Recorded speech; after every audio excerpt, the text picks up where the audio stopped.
Quand on commence à célébrer comme ça des anniversaires dans des conseils de ministres, ça c'est la Constitution.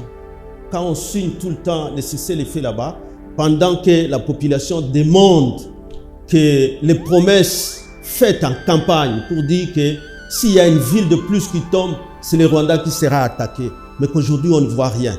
Ça c'est la Constitution qui les interdit. On est en 2015. Kabila tend vers la fin de son mandat. Vous savez ce qui s'est passé dans ce pays. C'était quoi? Qu'est-ce qui s'est passé? Lui prêter que des intentions. Mais c'est ce que vous êtes en train de faire avec... Moi, toi, tu as entendu Kabila demander de réviser. Tu as entendu Kabila demander que les gens réfléchissent sur la modification des nombres de mandats. Un jour, tu peux avoir un extrait comme journaliste. Comment ça? Il n'a pas le droit. Il le lui est interdit. C'est ça que il est le garant du fonctionnement des bonnes institutions. Non, justement, c'est faux. Lisez bien l'article 69. Il est le garant de l'indépendance nationale. Mais le contrôle de la constitutionnalité, c'est pas lui. C'est la Cour constitutionnelle. Donner des leçons que cette constitution était la meilleure, que cette constitution ne pouvait pas être révisée, et surtout pas touche pas. Il y avait touche pas à mon article 220, touche pas à ma constitution, qui aujourd'hui, et surtout quelle ville choisie qui s'en gagne, où cette constitution a été rédigée. Et lui-même, le mot nouvelle constitution, c'est venu de ma bouche et de sa bouche. Que la constitution est obsolète, que cette constitution est mauvaise, il nous faut une nouvelle qui est adaptée, qui est digne. Ça veut dire déjà, lui a prêté serment sur une constitution indigne, sur une constitution obsolète. Donc il regrette son serment. Ça vient de moi ou ça vient de lui? Depuis qu'il a cessé le fait là, ces fameux M23 n'étaient nulle part. Ils n'avaient jamais traversé la route. Et ils n'ont fait qu'engager, qu'en prenant de ville à ville, donc en esclavagisant le peuple qui avait adopté au référendum populaire cette constitution. Et tout ce qu'il y a là comme grève, ça c'est la constitution.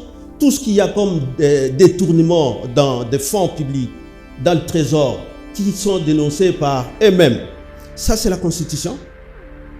Au contraire, cette constitution avait vocation, a encore vocation. Et c'est pourquoi tout le monde s'élève. Je salue ici la position de l'église catholique. Je viens de suivre aussi les églises protestantes aussi. Je salue leur position. Et toutes les autres qui vont défendre la vocation de cette constitution.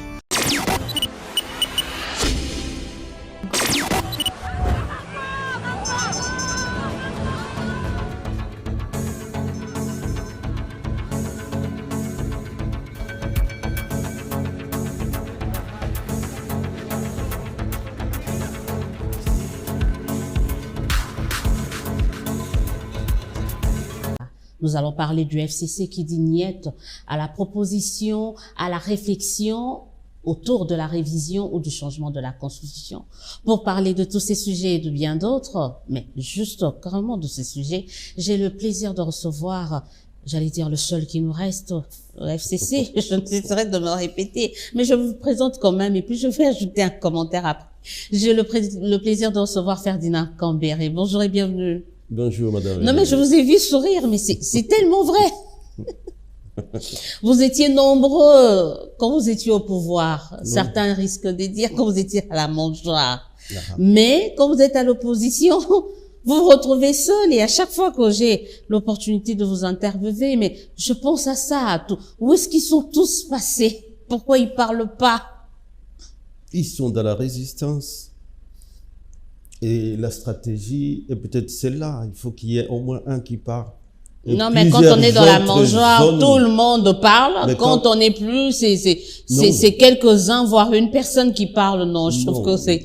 Même à l'époque, c'était pas nécessairement eux qui passaient dans le média pour parler. Il y avait des communicateurs qui sont encore là. Les Claude Machala sont encore là. Ils sont encore plusieurs qui parlent. Mais vous comprenez quand même qu'on puisse revenir. Les Tibins, bon, ceux qui n'ont pas pu résister aux traversées. C'est la peur quand même, les gens. Est-ce que vous n'arrivez pas, vous n'osez pas, beaucoup se cachent derrière le communiqué, on va en parler, ou des communiqués, on en parlera, de votre dernier communiqué. D'autres, et encore, ils sont très peu, se cachent derrière des tweets. Vous n'êtes pas si courageux que ça, quoi. Bon, je crois dans l'introduction que j'ai aimée, mais que je me disais à l'intérieur de moi-même, je dis, mais pourquoi Madame Élysée parle de nous, que nous voulions à tout prix réviser la Constitution, Non. ce qui n'est pas vrai, alors que plutôt ceux-là qui ne voulaient pas qu'on révise, c'est ceux-là aujourd'hui qui chantent qu'il faut la réviser. Non, on va en parler. On a même vu des marches, on a même des morts, on a vu et tout ça. On va en parler, puisque vous êtes en train, on va essayer de mettre de côté les anciens, les FCC, les anciens caciques, entre guillemets, les autorités d'hier qui aujourd'hui ont du mal à prendre la parole sur des sujets aussi cruciaux comme celui-ci, cruciaux de la République, qui se taisent au nom de je ne sais quoi.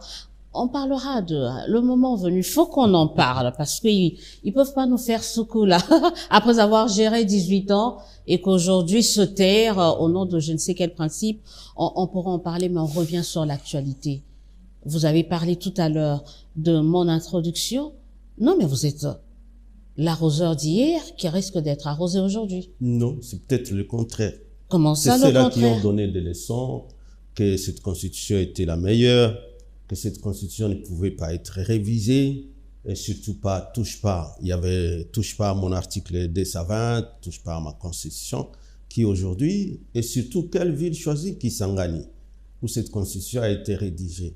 Non, la constitution, donc vous êtes tout de suite, vous inscrivez en faux avec tout ce que le président avait dit comme quoi c'est une constitution des étrangers, écrite à l'étranger, par les étrangers et pour les Congolais. Voilà, vous avez tout compris, madame. Ça veut dire qu'il se retrouve dans la ville de Kisangani où cette constitution avait été rédigée par une commission mise à place par le Sénat de la transition qui était présidée par un originaire aussi de l'ex-province orientale qui se trouve être Monseigneur Marini Bodo. À l'époque, président du Sénat. Voilà, à l'époque, président du Sénat. C'est lui qui a mis en place cette commission-là. Et sur la recommandation de l'acte de Sun City. Hein, parce que vous savez qu'il y a eu cet acte-là, l'accord global et inclusif de Sun City qui recommandait comme la loi fondamentale, qu'il y ait d'abord une transition qui était déjà prolongée à 3 ans, parce qu'il fallait un temps de référendum de cette proposition de constitution qui avait été élaborée donc, par le Sénat, et qu'on est allé à 3 ans, mais pour finalement promulguer cette constitution le 18 février 2006. On doit s'en féliciter. C'est la première, parce que c'est la deuxième, la première, partant de la loi fondamentale, c'est la constitution du 1er août 1964. Hein, dite constitution de Loulouabou. On s'était félicité. Le président de cette commission constituante, c'était Joseph Fileo. Le secrétaire général de cette commission constituante, c'était Liaou quand même, Marcel Liaou. Et les jeunes universitaires de l'époque, c'était Étienne Tshisekedi et tous les autres qui étaient là, avec lui. Alors, malheureusement, après le coup d'État, en 67, c'est encore Liaou qui a rédigé leur constitution. Très faible, parce que la constitution de 64, qui définissait un État fédéral, il y avait 2 chambres, et il y avait... c'est un régime parlementaire, mais tout de suite après le coup d'État, on fait un coup d'État contre Kasavubu et ce sont les mêmes qui se sont arrangés avec Mobutu pour qu'on mette fin à cette constitution que tout le monde qui venait avec de passer Moïse Tshombe, à l'époque, Étienne Tshisekedi était d'ailleurs directeur de cabinet, diront certains, de Moïse Tshombe. Après les élections, Tshisekedi va, en fait, après le coup d'État, Tshisekedi, le père, hein, est parti avec Mobutu à l'époque. Voilà, donc c'est à cela qu'ils ont mis ce qu'ils appelaient constitution révolutionnaire pour l'avènement de la Deuxième République. Et cette constitution-là, la malheureuse, il faut même l'appeler, parce que c'était pas une constitution a des valeurs qu'on doit rechercher dans cette constitution pour l'appeler constitution lorsqu'elle met en place une démocratie. Mais la leur, là, mettait en place plutôt une dictature qui a duré 32 ans. Chaque 4 ans ou 2 ans, on devait la revoir. Il y a eu même des révisions qui se sont succédées la même année, je crois 81, en avril, et puis je crois en novembre, la même année, une constitution La Constitution a vocation plutôt d'être stable, de mettre en place des institutions stables qui vont durer des générations en plus. Et non un texte de loi. J'ai suivi Liaou hier avec... il dit, bon, c'est une loi comme les autres, tu peux la revoir. Non, la Constitution, c'est pas une loi comme les autres. Non, mais peut-être il disait la Constitution, elle n'est pas non plus la Bible. Ah, mais elle est la Elle Bible. n'est pas immuable. Elle est la Bible pour un État. Non, mais parce elle que n'est pas sa la valeur Bible. symbolique. Elle est appelée à s'adapter, à évoluer. Et là, le chef de l'État, on va en parler quand même quand il a donné les raisons. Mais on revient sur Kisangani. Est-ce que pour vous, le fait de l'avoir dit, je crois que c'est la deuxième fois, parce qu'il a déjà parlé de cette affaire de révision, voilà. Ouais. Et il avait déjà parlé de ça. Mais ici au pays, c'est à Kisangani. Est-ce que vous pensez que le choix de Kisangani est anodin? Non, il savait parfaitement. En tout cas, je crois que c'était pas hasardeux.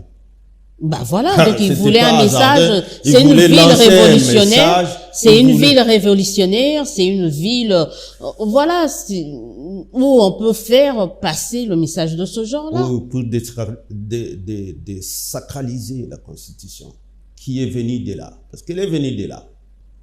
Est-ce que c'est pas pour donner une nouvelle impulsion à cette Constitution? Impulsion à ce peuple meurtri.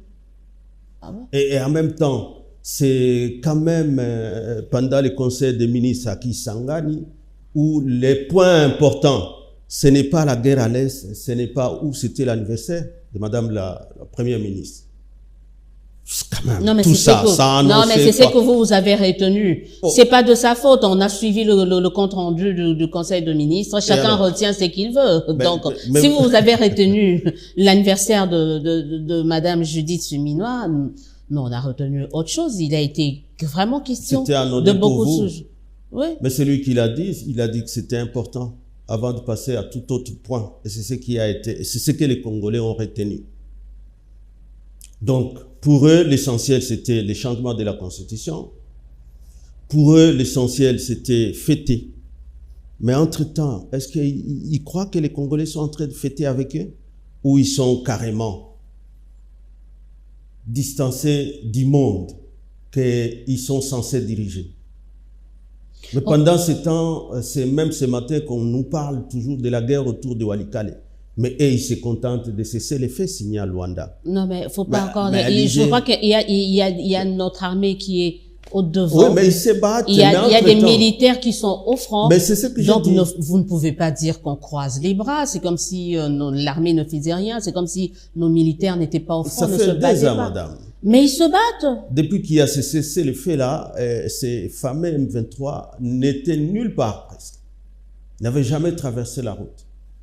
Et ils n'ont fait qu'engager, qu'en prenant de ville à ville, donc en esclavagisant le peuple qui avait adopté au référendum populaire cette constitution, qui veut aujourd'hui revoir, changer, qu'il appelle aujourd'hui, en Belgique, il a appelé obsolète. À Lingala, il a dit constitution est amadée. Je vous rappelle que le serment d'un président élu, c'est celui de s'engager devant Dieu et devant la nation, sauf si pour d'autres personnes, même quand on cite le nom de Dieu, ça ne signifie, mais c'est un serment solennel devant Dieu et devant la nation, d'observer et de défendre la Constitution. Vous ne pouvez pas prêter un serment comme ça, prendre un tel engagement solennel, d'ailleurs qui vous conforte dans la légitimité, et appeler cette constitution obsolète. Je suis en face d'un professeur, d'un chercheur. Je suis en face d'un chercheur. Je suis en face d'un chercheur. Vous êtes conscient avec moi que la Constitution est révisable. Non, vous, à l'époque, vous l'avez. L'article 18, pourquoi vous avez peur du débat sur la Constitution? Non, nous, on alors n'a pas peur que vous du débat. On revient sur mon introduction. Vous avez voulu le faire. Vous l'avez déjà fait d'ailleurs. Vous avez révisé la Constitution. Est-ce que c'est la première fois qu'on fait les débats? Alors pourquoi vous avez peur de ce débat? On n'a pas peur. Au contraire, on les affronte. Ils ont qui est en train d'affronter? Allons-y dans ce débat. Pourquoi vous dites tout de suite niet, pas de révision, pas de changement? Mais c'est pas nous, c'est la Constitution qui le dit. L'article 18, parce que les gens sont en train de confondre. La Constitution, c'est quand même une science. Ça en cours, on l'étudie. Et nous, on est rentré à l'université pour approfondir nos connaissances en droit pénal et en criminologie. On est là pour ça. Parce que, pour éviter de raconter n'importe quoi. C'est une science. Alors, lorsqu'on dit, bon, c'est le peuple qui l'avait adopté au référendum, donc le même peuple peut toujours la changer. Non. Mais c'est la théorie des actes contraires. Je parle sous réserve des juristes. Vous en êtes un. C'est la théorie des actes contraires. Justement, à tous ceux-là qui pensent comme ça, je leur dis ceci, que le droit constitutionnel, cette théorie ne passe pas. Parce qu'en droit constitutionnel, vous avez ce qu'on appelle les pouvoirs constituants originaires et les pouvoirs constituants dérivés. Cette constitution que nous avons ici, les pouvoirs constituants originaires, c'est celui de 2005 qu'il a adopté au référendum. Et quand il l'adopte, dans les dispositions qui sont dedans, il a prévu comment elle peut être révisée. Parce qu'il y a toujours des situations pour lesquelles on peut toucher à la Constitution. Et ça, c'est à l'article 218. Mais il y a l'article 219. Par exemple, aujourd'hui, on est sous état de siège et on commence ces débats-là, alors que l'article 219 Mais c'est une réflexion. Pourquoi vous avez peur de la réflexion? Mais qu'est-ce que vous avez peur? Qu'est-ce que vous appelez peur? Mais, nous, mais vous dites tout de suite, moi j'ai votre communiqué ici, parce que là, ce communiqué, ce n'est pas la peur. Mais vous dites, je suis là, les plateformes à l'ancienne, rejetons, faisons front commun pour qu'on puisse rejeter. Je reviens. Je continue. Nous sommes en 2010, vers la fin de l'année. Ouais. Le PPRD, à l'époque, l'AMP, à l'époque, initie la révision de la Constitution pour changer, pour qu'on passe de 2 à un seul tour. Vous l'avez fait. Et d'ailleurs, vous n'aviez même pas eu la bonne foi d'essayer de mettre les gens autour. Vous avez fait un passage en force en 2018. Non, c'est qu'il n'est pas le cas avec l'actuel président qui vient soumettre une réflexion. Comment ça? Il n'a pas le droit. Il le lui est interdit. Et c'est ça que il est le garant du fonctionnement des bonnes institutions. Non, justement, c'est faux. Lisez bien l'article 69. Il est le garant de l'indépendance nationale. Mais le contrôle de la constitutionnalité, c'est pas lui. C'est la Cour constitutionnelle. Mais on revient, vous avez révisé cette constitution. Mais c'est ce que je vous dis, Madame Élisée, qu'il y a l'article 218 qui prévoit que cette constitution puisse être révisée pour certaines conditions. Et il y a par exemple ce qui en ont l'initiative, c'est le président de la République. Oui. C'est le gouvernement. Oui. C'est l'Assemblée nationale. Oui, jusque-là, on est dans le bon. On est dans le bon. Et une portion de la population, 100 000 signatures. Oui. OK. Et l'initiative dont vous parlez à 2011, c'était une initiative du Parlement et pas du président. Il n'y a aucune révision qui est partie de la présidence du temps. Mais vous venez de le citer parmi les gens qui peuvent initier une révision. Mais ils sont pas obligés, et vous le déniez ce droit-là? Non, moi je dénie pas. Je suis en train de lire avec toi la Constitution. Voilà. Donc si à l'époque, en 2010, c'était l'Assemblée nationale, c'était en 2023, 2024, c'est le président de la République qui prend l'initiative. D'abord, c'est même pas de réviser, de soumettre à la réflexion. Non, justement. Vous dites autre chose et lui dit autre chose. Non, je suis en train de répéter ce qu'il a dit. Non. Hein. Je suis pas en train d'inventer. C'est vous qui faites dire au président ce qu'il n'a pas dit. Non. Je vous en prie. Et le mot changement est venu de sa bouche et le mot révision. Mais changement, ça signifie quoi? Et lui-même, le mot nouvelle constitution, c'est venu de ma bouche et ou de sa bouche. Que la constitution est obsolète, que cette constitution est mauvaise, il nous faut une nouvelle qui est adaptée, qui est digne. Ça veut dire déjà, lui a prêté serment sur une constitution indigne, sur une constitution obsolète. Donc il regrette son serment. Ça vient de moi ou ça vient de lui? Changer la constitution, ça veut dire mettre à place une nouvelle constitution. Et ça, je dis, ça lui est interdit. Ce n'est pas à l'article 218. Ce qui lui est reconnu comme droit, c'est à l'article 218. Il a une matière qu'il voudrait bien réviser parce qu'une telle situation le demande. Il fait une demande. Ce n'est qu'une demande. Le Parlement va juger de l'opportunité de ça. Maintenant, les pouvoirs constituants privés, plutôt pas privés mais dérivés, c'est à ce moment-là, dans notre pays, c'est encore le peuple, on va rentrer au référendum. Si c'est pas le peuple, c'est alors le Congrès. Donc il y a deux. 3/4 du Congrès, Ouais. les membres du Congrès. Voilà, ça fait deux. Et à ce moment-là, le pouvoir constitue à dériver sur le peuple ou le Congrès. Et dans les cas d'espèce, on reste que dans les matières de révision. Mais les matières interdites, et je vais vous dire pourquoi c'est interdit, qui sont consignées ou consacrées à l'article 220, c'est la forme de la République, la forme républicaine. La Constitution de 64, j'ai dit, et ils ont consacré un État fédéral. Le choix à 2006, ça a été que nous restions dans un État unitaire, mais fortement décentralisé, que les autres, les grands professeurs constitutionnels peuvent appeler les régionalismes politiques, qui donnent la personnalité juridique aux provinces et aux entités territoriales décentralisées, qui leur reconnaît aussi l'autonomie de gestion des provinces et des ETD. Et enfin, qui leur reconnaît qu'elles soient gérées par des organes locaux. Mais aujourd'hui, madame, lorsque déjà le président invoque qu'on voudrait, ou Kabouya ou quelqu'un, l'union sacrée, qu'on voudrait mettre à place une constitution qui va permettre à ce qu'un président commence à nommer les gouverneurs. C'est déjà à l'encontre de l'article 220. Mais on revient sur le président. Ça, ce n'est pas une matière révisable. Vous sous-entendez que le président a une volonté ferme de ne même pas réviser, mais plutôt de changer la Constitution.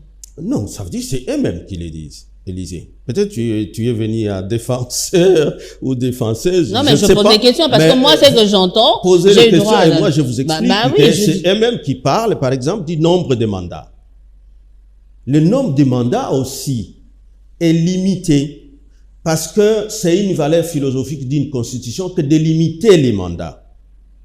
Les mandats, s'il n'est pas limité, nous ne sommes plus dans une démocratie. J'entends les gens donner les exemples d'Angleterre ou d'Allemagne et tout ça, et ils prennent le premier ministre qui est revenu autant de fois. Mais la chancelière était premier ministre, n'était pas chef de l'État. Ici, quand on parle du mandat, c'est celui du mandat présidentiel. Et là, notre constitution a déjà verrouillé cette matière-là pour que quiconque qu'on ne soit pas comme la constitution de Mobutu, là, qu'il appelait constitution révolutionnaire, où chaque 2 ans, elle pouvait être révisée, ou 4 ans. En tout cas, à 70 était révisé, à 74 révisé, et puis par des ordonnances, loi madame, dont on profitait chaque fois que le Parlement est à vacances, et le président sort sa révision de sa constitution qu'il avait en poche, et ça tous les 2 ans, 3 ans. Non, la constitution de 2006 a bloqué ça compte tenu de l'expérience vécue. Compte tenu depuis 60, ce qu'on a vécu à 64, on avait l'espoir que peut-être cet État fédéral va fonctionner avec un régime parlementaire et tout ça. Les mêmes concepteurs de cette constitution, ce sont eux qui ont fait le coup d'État. Ils ont fait les impairs et finalement, lorsqu'ils étaient fatigués de Mobutu, ils ont commencé l'IDPS. À 81, ben c'était des 65 ou des 65 quand ils ont fait le coup d'État. Jusqu'à 81, c'était combien d'années? Le tollé, ce tollé est général. Oui. Le tollé général, on parlait tout à l'heure de 2010, vous avez expliqué dans quelles circonstances, dans quel contexte, vous au niveau de l'AMP, du PPRD à l'époque, vous avez révisé sans toucher à l'article 220. L'article de la Constitution, mais on est en 2015. Kabila tend vers la fin de son mandat. Vous savez ce qui s'est passé dans ce pays. C'était quoi? Qu'est-ce qui s'est passé? Lui prêter que des intentions. Mais c'est ce que vous êtes en train de faire avec... Moi, toi, tu as entendu Kabila demander de réviser. Tu as entendu Kabila demander que les gens réfléchissent sur la modification des nombres de mandats. Un jour, tu peux avoir un extrait comme journaliste.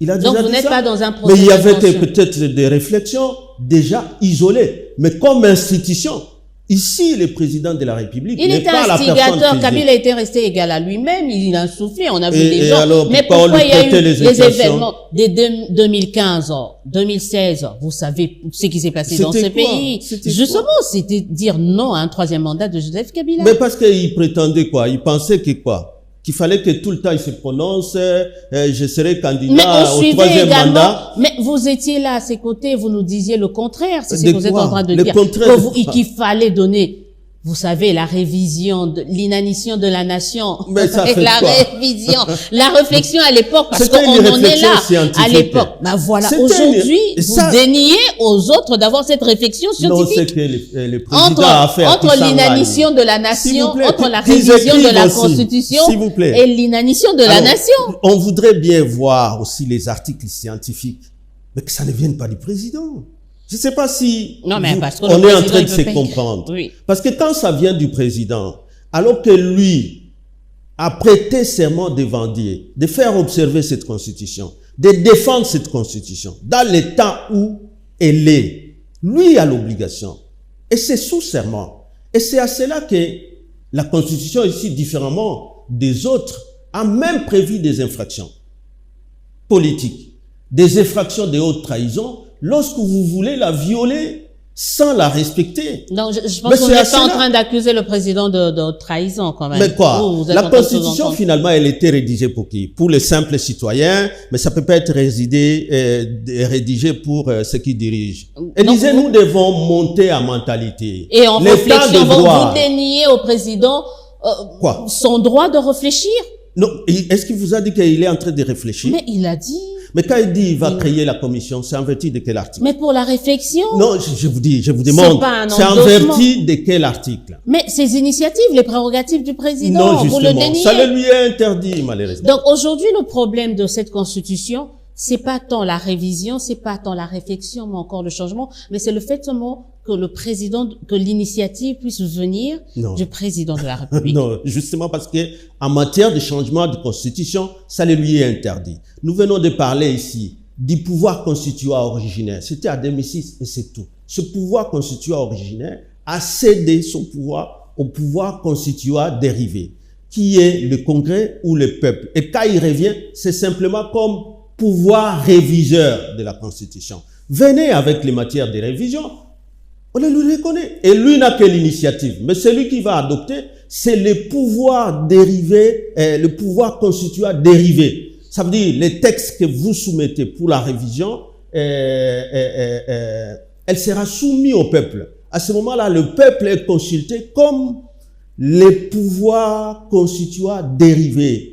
La question que les gens pouvaient se poser, est-ce que maintenant, les pouvoirs constituants originaires et les pouvoirs constituants dérivés ont les mêmes pouvoirs? Non. Aujourd'hui, Non. ils n'ont pas le même pouvoir. Ouais, Donc parce que aujourd'hui, si c'est pour réviser, on voit les constituants dérivés. Si on veut changer, à ce moment-là, nous chamboulons tout. Et c'est ça la crainte. mais est-ce que C'est c'est ça, pas la ce qu'il crainte. faut pour le pays? Ah bon? Alors, justifiez. Vous mettez la 18 crise ans dans après un le- pays. Bah oui, mais est-ce que c'est pas ce qu'il faut? Quoi? Le président. Tout chambouler, Non. presque tout en tout cas, ou au moins essayer d'adapter la Est-ce que constitution vous aux vous réalités, imaginez- comme l'a dit le président. Est-ce que vous vous imaginez les pouvoirs constituants originaires de 2005 qui, comme une mère accouche un bébé et qui sera encore la première à prendre l'épée pour tuer ce bébé? Parce que c'est ce que vous êtes en train de prétendre avec cette histoire de principe de la théorie contraire, de l'acte contraire ou Ah, de c'est pas ma parallélisme. théorie, hein. Vous êtes juriste, vous savez que c'est pas ma Ah, théorie. mais C'est la vôtre. Je suis en train de leur dire que ça c'est un droit administratif, c'est pas un droit constitutionnel, parce qu'ici déjà, je viens de montrer que le pouvoir constituant est deux. Et que donc, cette constitution-là a prévu que celui qui peut le réviser, c'est le pouvoir constituant dérivé. Mais revenons sur ce tabula rasa, entre guillemets. Au regard dans l'état dans lequel quoi? se trouve le pays, Mais qui au l'a regard mis de dans cet blocage état-là? qu'il y a, la lourdeur, comme l'a dit le VPM de la fonction publique, boulimie, la l'obésité. lourdeur, l'obésité dans la gestion, au regard Il y a vraiment des des failles accusations. décelées ça et là, Les failles sont où? qui met en mal le développement failles du sont pays, où? est-ce qu'il ne faille Les pas, failles sont où? est-ce qu'il ne faille pas réviser Quand on commence à cette- célébrer comme ça des anniversaires dans des conseils de ministres, ça c'est la Constitution. Quand on signe tout le temps les cessez-les-feux là-bas, pendant que la population demande que les promesses fait en campagne pour dire que s'il y a une ville de plus qui tombe, c'est le Rwanda qui sera attaqué. Mais qu'aujourd'hui, on ne voit rien. Ça, c'est la Constitution qui les interdit. Et tout ce qu'il y a là comme grève, ça, c'est la Constitution. Tout ce qu'il y a comme détournement dans des fonds publics, dans le Trésor, qui sont dénoncés par eux-mêmes, ça, c'est la Constitution. Au contraire, cette Constitution avait vocation, a encore vocation. Et c'est pourquoi tout le monde s'élève. Je salue ici la position de l'Église catholique. Je viens de suivre aussi les églises protestantes aussi. Je salue leur position. Et toutes les autres qui vont défendre la vocation de cette Constitution. La vocation de cette Constitution, c'est qu'elle doit être stable et nous donner des institutions stables. Nous ne voulons plus l'instabilité de l'époque d'Impère où la Constitution était révisée par des ordonnances loi du président de la République. Donc chaque fois que le Parlement est à vacances, ils reviennent, ils trouvent une modification de la Constitution. On n'est plus à cet état-là. Le temps est révolu, madame. Le temps en tout cas, ce n'est même pas pour beaucoup de matières qu'on ne peut pas réviser cette Constitution. Voilà, c'est ce que je voulais dire. Donc vous, au niveau du PPRD, je sais que peut-être vous, en tout cas en votre nom propre ou au nom de votre parti ou de votre plateforme, vous n'êtes pas contre la révisitation de certains articles non verrouillés. Mais bien sûr, c'est la Constitution qui le dit. Donc, que ça soit clair. Oui. Donc, une révision des articles non verrouillés, oui. Vous êtes partant. Non, s'ils pouvaient le faire, s'ils terminent la guerre, qu'il y ait la paix partout. Et quel est peut-être, selon vous, quel est l'article qu'on peut réviser au regard de la gestion de... Mais c'est à eux non, mais je dis, vous en tant que... Nous, en 2011, oui. S'ils veulent que j'explique 2011, on était à face de Kamere qui avait quitté, qui avait rejoint l'opposition, de Mboussa et de tous les autres qui sensibilisaient, pendant qu'il y avait la guerre qui frappait, et qu'à ce moment-là, même la communauté internationale n'était pas prête pour appuyer comme en 2006 financièrement ce processus-là, que donc le gouvernement avait des raisons pour réfléchir comment financer ce processus de 2011. Et que donc, passer d'un tour, comme vous le dites, parce qu'on dit on est passé de 2 tours à 1 tour. En réalité, ce qu'on a changé, c'était le comptage de voix. La majorité, on est passé de la majorité absolue à la majorité simple. Et ça, c'est pas verrouillé. Ce qui est verrouillé, c'est le suffrage universel. Parce qu'en 2011, on est allé aux élections. Donc, on peut pas adapter, par exemple, le système sud-africain, qui est un système indirect, le suffrage indirect. Ici, chez nous, c'est pas possible au regard de la Constitution. Au regard de la Constitution, parce que ce qui est verrouillé, si j'avais la Constitution, c'est le suffrage universel qui est verrouillé. Mais il y a 2 suffrages universels. Suffrage universel direct et indirect. Aujourd'hui, certains suggèrent, par exemple, le suffrage universel indirect, qu'on ait un parlement, comme ça se passe en Afrique du Sud, qui vote un premier ministre, et ça risque d'amoindrir également le coût de l'organisation des élections. Mais pourquoi comme vous l'avez fait, comme vous l'avez fait en 2011 aussi, c'était l'une des raisons. 2 tours, c'était coûteux. Ouais. Et ça, c'était coûteux. Donc, mais ce qui est verrouillé ici, je viens de vous le dire. Hein, si pour eux, ils pensent que même le direct et indirect n'est pas verrouillé et qu'ils vérifient bien dans l'article, mais pourquoi ils ne proposent pas? Non, mais on a une réflexion. C'est vous qui ne voulez même pas qu'on puisse réfléchir. Les dernières élections ont coûté plusieurs millions. Les gens veulent réfléchir pour voir comment amoindrir le coût, par exemple, de l'organisation des élections.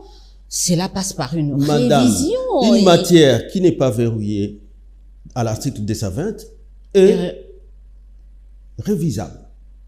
Et les pouvoirs constitués à dériver est là. Le peuple sera consulté et il va se prononcer sur ça. Mais pour arriver à ça, il y a des conditions. Je viens de vous donner l'article 219. Il ne faut pas qu'on soit dans un état en guerre. Il ne faut pas qu'on soit dans un état sous état de siège. Non, on est encore dans l'étape de la réflexion. Qui sait, peut-être d'ici quelques mois, on va récupérer l'intégrité du pays. Ils sont allés dans les élections chaotiques ici. Tripatia, jamais vu. Personne ne pensait que l'IDPS, ce qu'il pouvait administrer comme leçon, c'était de donner à ces peuples-là des élections chaotiques. Aujourd'hui, c'est de vouloir chambouler cette constitution-là, briser les piliers de la démocratie, de l'état de droit. L'état de droit, ça signifie simplement que même les gouvernants, ils sont responsables pénalement. Parce que le droit pénal, en droit constitutionnel ici, il vient faire quoi? C'est pour protéger les valeurs qui ont été incluse là, les valeurs de la démocratie, les valeurs de protéger les droits fondamentaux des citoyens, les valeurs de voir les dirigeants qui se comportent mal, qui violent intentionnellement, être traduits en justice, sinon être destitués de leurs fonctions. C'est ça qui est protégé à l'article 220. Nous ne voulons plus de ces constitutions qu'on va nous dire sont liées à nos réalités, alors que les réalités qu'on va nous amener, ça sera encore les réalités d'IMPR ou une constitution c'est rédigée par le président, par la volonté du président. On en saura un peu plus tard. Vous avez dénoncé tout à l'heure le procès d'intention. Tous ceux qui sont en train de proposer, par exemple, madame, les mandats illimités, on a vu ça avec Mobutu. Ils ont fait 32 ans. Avec un même régime. Tous ceux qui sont en train de proposer la nomination des gouverneurs, on a vu ça sous Mobutu. Ça fait quoi? C'est vrai qu'il y en a qui disent... Mais on a vu également, même pendant la période de Kabila et pendant cette période, l'instabilité que cela cause dans la gestion de nos provinces. On l'a vu, on peut pas faire comme si on ne voyait rien. Mais c'est ce que nous disons. C'est ça. Qu'en 2011, compte tenu de tout ce qui est arrivé, et parce que on sait de la Constitution, on n'avait pas désigné cette autorité qui pouvait chaque fois faire l'arbitrage entre le gouverneur, lorsqu'il y a des conflits persistants ou une crise persistante entre le gouverneur et l'Assemblée nationale. En 2011, on a inséré cet aspect où, quand il y a crise persistante, de suspendre. Donc vous êtes en train de nous dire, vos révisions à vous étaient réfléchies, étaient les meilleures, et les révisions qui risquent de proposer... mauvaises parce que tu parles oui, mais laissez les autres aussi faire quelques propositions. Mais s'ils sont dans les marges de l'article 218, tant mieux qu'ils n'ont qu'à avancer, qui leur a refusé ça. Le problème, c'est quand ils veulent confondre. Le problème, c'est quand ils parlent de la nouvelle constitution. Parce qu'à ce moment-là, c'est changé. Ça, c'est l'air est interdit. Quand vous lisez bien l'article 220, il est interdit de toucher aux droits fondamentaux des citoyens. Les arrestations arbitraires telles qu'on les voit. Les lois qui éventent de nouvelles infractions comme c'est quoi? Propagation des faux bruits. C'est pas moi, faux bruit ou quelque chose Propagation. Comme ça. Propagation mais de ça faux existe, bruit. C'est des infractions politiques. Non, mais ça existe dans le code pénal. Comment tu peux justifier des choses comme ça? Nous, on a commencé la lutte pour la défense des droits de l'homme depuis 90 dans la Vous êtes la preuve même que la liberté d'expression existe sous le régime de Tshisekedi. Avec tout ce que vous dites, vous n'êtes pas inquiété. Et tous les autres camarades. Non, mais ils tombent sous le coup de la loi. Et moi-même, je suis passé... ils sont tombés sous le coup de la loi. C'est la justice héritée de votre régime. C'est des lois déjà qui vont en violation. C'est la justice c'est votre justice madame, que vous avez léguée à Tshisekedi. Ah bon? Mais cette justice malade. Depuis qu'il a dit que la justice est malade, il a fait quoi pour la corriger? Les états généraux, c'est pour bientôt, pour guérir. Le ministre est arrivé, il a dit. Mais oui, c'est pour guérir cette justice. Et la guerre qui est entre les magistrats et le pouvoir. Non. Ça, c'est nous qui avions légué ça. Mais les magistrats, tout ce qu'on voit ici, c'est un peu vous. Donc, parlons de notre pays, parce que nous avons besoin que cette constitution ne soit taillée à la taille de personne. Que le président vienne et se succède. Ce qui est consacré dedans, et ce qui est consacré à l'article 220, c'est ce principe d'alternance qui doit être savouré aussi par le Congo. Laissez les Congolais savourer des principes démocratiques comme cela. Quand vous entendez, notamment au sein de l'UDPS, le secrétaire général dire, par exemple, que nous avons battu campagne sur fond de même pas de la révision, du changement de la Constitution. Déjà du temps, par exemple, du temps de Tshisekedi, de Tshisekedi, le père. Le testament. Oh ils n'ont jamais caché l'intention de changer la Constitution une fois au pouvoir. Donc ils sont restés cohérents. Oh là là. Vous avez ce testament? Mais les paroles et c'est la tradition orale chez eux. Hein. Vous avez ce testament qui peuvent opposer comme ça au souverain. Les paroles d'Étienne Tshisekedi sont là. Et pendant la campagne, ils sont pas cachés. C'est ça un testament qu'il faut opposer à une constitution. Mais c'est la parole du politique. Et pourquoi il prenait en 2011 cette constitution, même quand il prêtait son serment dans son salon là-bas? Pourquoi c'était la constitution de 2006? On parle de quoi? Ayons quand même un esprit républicain. Nous parlons de notre République. Moi, je vais prendre les vœux ou les intentions ou les incantations par exemple, de mes parents pour les opposer à la volonté populaire, à la volonté du souverain primaire, au constituant originaire. Mais pourquoi on rentre pas vers ce souverain primaire? Pardon? Pourquoi on rentre pas vers ce souverain primaire pour Oui, mais parce que le souverain... donc le souverain primaire n'a le droit de trancher qu'une seule fois et c'est fini. Oui, comme il a fait en 2006, c'est fini. Oui. Quand il met en place une constitution, il limite aussi son pouvoir en disant, je pourrais revoir que pour laver. Hein? Un enfant, quand vous les mettez au monde, vous lui achetez des beaux habits, on ne peut pas vous refuser ça. Vous lui achetez tout ce qu'il faut pour qu'il soit éduqué, on ne peut pas vous refuser ça. C'est l'article 218. Mais on peut pas tout non ce plus que vous voulez de cette constitution-là, mais restez dans l'article 218. On peut pas aussi, vous savez, on n'est pas en train d'inventer la roue. En France, vous êtes à la 5e République. Peut-être d'autres appellent de leur... Voilà, ils ont changé de constitution. Non, on n'est qu'à la 3e République. Mais pourquoi ne pas aller vers la 4e République? Je dis, pourquoi la France, pas? c'est la France. Ils ont eu les temps où ils avaient des rois et d'autres. Mais nous aussi, on a fait notre temps. Pourquoi ne pas avoir... Vous voulez qu'il y ait des guillotines ici? Non, mais Madame, nous aussi on a fait notre temps, on a vu, il y a eu des guerres, pourquoi, il y a eu beaucoup de choses, pourquoi ne pas aller vers une 4e République? Pourquoi? Pourquoi pas? Pour toi, qu'est-ce qui nous motive à aller là-bas? Il y a des motivations, pas pour moi. Les personnes en face de vous donnent des raisons que vous balayez d'un revers de main. C'est quoi? Mais des raisons qui ne tiennent pas debout. Même pas un simple coup de vent là pour les chasser. J'attendais les gens parler de l'article 217, on cède une souveraineté et que c'est la terre qui est cédée, c'est pour ça. Ben voilà, ça aussi. Mais enfin. Et expliquez-nous ça. Mais il faut que nous expliquions tout. Ben oui, tout, parce que, bah oui, vous avez fait passer une constitution qui n'a pas été très, dans la précipitation. Dans l'opposition, ils faisaient quoi? Mais ils ont pris le temps d'analyser. Expliquez-nous cet article-là, parce que ça pose problème. Non, ça pose pas problème, madame. Mais parce que dans les relations internationales, la souveraineté n'est pas une. Il y a la souveraineté interne et il y a la souveraineté externe. La souveraineté interne, c'est de ça qu'on est en train de parler ici par rapport à notre constitution. Mais dans les relations internationales, notre indépendance aussi doit dépendre plus ou moins des indépendances des autres. En cédant nos terres. Et non, il n'y a même pas le mot terre à l'article 217. Quand vous allez lire, il n'y a nulle part.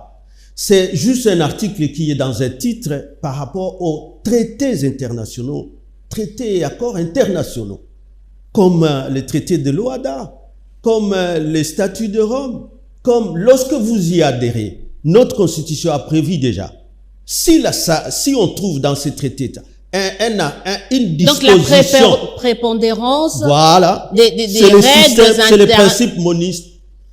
La prépondérance de la norme internationale par rapport à la norme interne.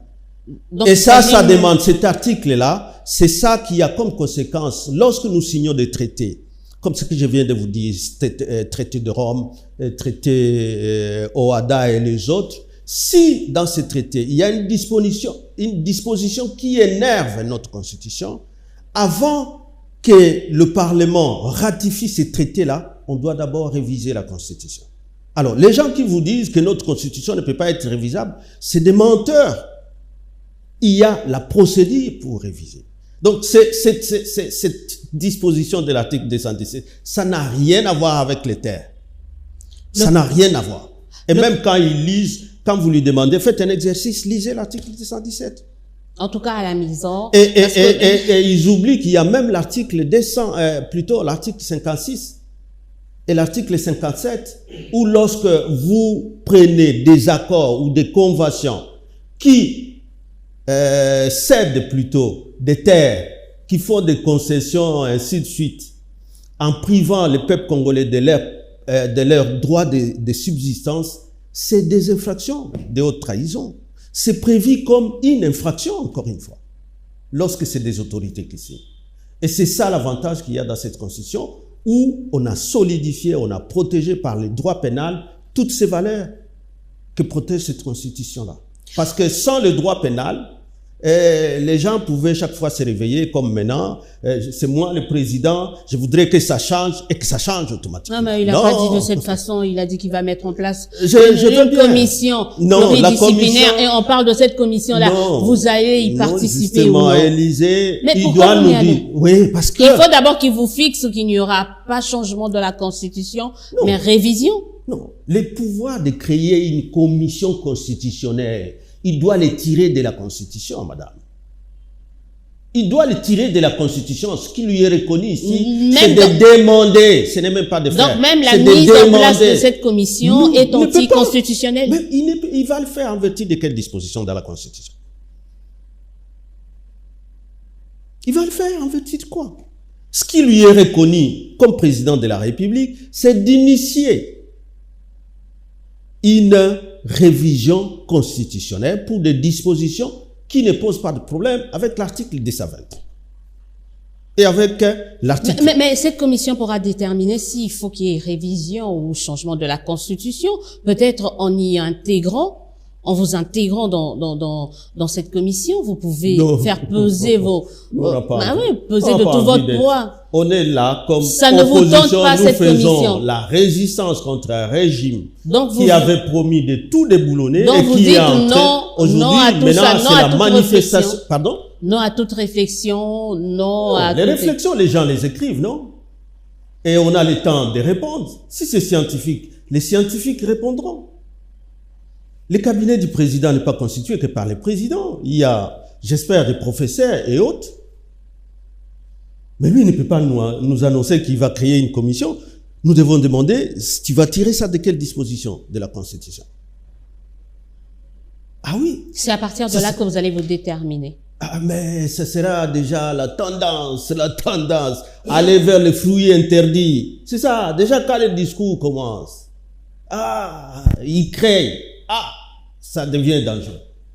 On va très bientôt terminer cette émission. Dans le dernier communiqué du FCC signé par Raymond Tshibanda, il parle carrément de l'instauration d'une dictature ici en République démocratique du Congo. Il appelle aux uns aux autres de se mettre ensemble. La marge de manœuvre est limitée. Vous n'avez pas le peuple avec vous, vous n'avez pas la population avec vous. Vous avez tellement fait du mal à cette population pendant vos 18 ans de règne qui vous font plus confiance. Comment vous comptez à réveiller? Continuez ce discours des gens qui sont là depuis 6 ans. Nous n'avons plus l'intégrité de notre territoire. Le territoire est occupé par les armées étrangères. Le quotidien est difficile aujourd'hui. Avec tout ce que Kabila a fait pour lui donner la force. Vous avez laissé cette quotidien difficile. 18 ans, vous n'avez pas amélioré les conditions. Hein. Alors, la population là a son jugement. La population là a son jugement. Vous l'avez amené dans la rue à 2015, 2014, 2015 pour que cette constitution là ne soit pas changée parce qu'elle est révisable. C'est pas aujourd'hui, Kabouya a promis lui aussi d'amener cette population pour dire maintenant, vous pouvez la changer. On va voir la population qui va amener. C'est les souverains, Élysée. C'est les constituants. Si ils sont en train de se limiter qu'à voir la personne de Kambere, qu'à voir peut-être les sièges du PPRD, et dire, comme vous avez dit, les autres ne parlent pas, mais le silence ne signifie pas se taire. On s'exprime et on s'exprime suffisamment et de manière audible pour qu'on soit entendu, comme ce qu'avait chanté Madilou, hein, Soki mwana lingi ko simba moto. Et qu'au pekisi ya boyi, tika ya simba, mokola kozika koyeba. Ça c'était Madilou encore une fois. Tout ce que nous faisons, c'est le rôle de garde-fou. Pour dire attention, les valeurs qui sont protégées dedans sont des valeurs qui protègent la démocratie, qui protègent l'état de droit. Et les constituants originaires a voulu que ces valeurs soient protégées par le droit pénal. Le droit pénal, ses fonctions sont connues. Ouais. Sa sanction, c'est soit pour réprimer, soit pour prévenir, et c'est ce que nous sommes en train de faire, soit pour protéger. Le droit pénal est là pour protéger toutes ces valeurs qui sont déjà protégées là-bas. Les détruire, ça sera la complicité si la Cour constitutionnelle n'agit pas. elle sera complice, elle sera confondue au régime, alors que c'est elle, lorsque Kabila amène ces réformes-là de la justice pour que la Cour soit au-dessus, pour juger le président et les premiers ministres lorsqu'ils commettent les infractions, mais aussi pour juger des lois qui sont mauvaises, qui ont des effets réducteurs contre les principes et les droits fondamentaux protégés dans la Constitution. C'est la Cour qui devait chaque fois recadrer les gouvernants. Mais si elle ne les fait pas, il y a toujours l'article 64 qui est toujours dans la Constitution aussi. Le peuple s'y prendra à charge. Donc, on retient dans le cadre de cette émission, en tout cas pour le cas du PPRD que vous êtes, qu'une révision de la Constitution est possible, mais non un changement. Non un changement. Non, vous avez tout compris. On se dit, on vous remercie d'avoir pour la énième fois répondu à notre invitation. Merci d'être toujours disponible à éclairer, en tout cas à donner le point de vue de votre camp, de votre parti, de votre structure pour que les uns et les autres puissent se faire une idée par rapport à ce débat passionnant. Passionné, qui est en train de s'installer dans la sphère médiatique, politique de la République démocratique du Congo. Encore merci. Merci, vous êtes de plus en plus nombreux à nous suivre. Continuez à les faire. Écrivez-nous. Laissez des messages au bas de notre chaîne YouTube. Suivez-nous sur B1 chaque jeudi à 21h15, mais également le vendredi 7h pour la rediffusion. En attendant, nous vous souhaitons de passer une excellente suite de programmes. La semaine prochaine, on prendra toutes les personnalités de la majorité. Ils vont nous expliquer quand même pourquoi ils veulent la révision ou le changement de la Constitution. Et comme ça, on aura les avis des uns et des autres. Voilà. On se dit au revoir et à très très bientôt.